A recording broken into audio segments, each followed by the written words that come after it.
आंतरराष्ट्रीय विमानतळ कमिटी जिंदाबाद, अखिल भारतीय किसान सभा जिंदाबाद, अखिल भारतीय किसान सभा जिंदाबाद, विमानतळबाजांचं योग्य पुनर्वसन झालंच पाहिजे, विमानतळबाजांचं योग्य पुनर्वसन झालंच पाहिजे, तीन आठ मिळालेच पाहिजे, आठ मिळालेच पाहिजे, शेतकऱ्यांना नुकसान भरपाई मिळालीच पाहिजे, शेतकऱ्यांना नुकसान भरपाई मिळालीच पाहिजे.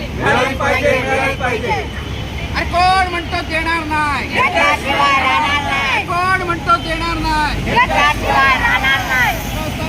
रोजगार मिळालंच पाहिजे, विमानतळबाधित प्रग्रस्तांना रोजगार मिळालंच पाहिजे, विमानतळबाधित प्रग्रस्तांना प्रशिक्षण मिळालंच पाहिजे, विमानतळबाधित युवकांना प्रशिक्षण मिळालंच पाहिजे, विमानतळबाधित प्रग्रस्तांना दाखला मिळालाच पाहिजे, विमानतळबाधित प्रग्रस्त दाखला मिळालाच पाहिजे. कोण म्हणतो देणार नाही, कोण म्हणतो देणार नाही, झालंच पाहिजे, विमानतळबाजांचं योग्य पुनर्वसन झालंच पाहिजे, मच्छीमारांना नुकसान भरपाई मिळालीच पाहिजे.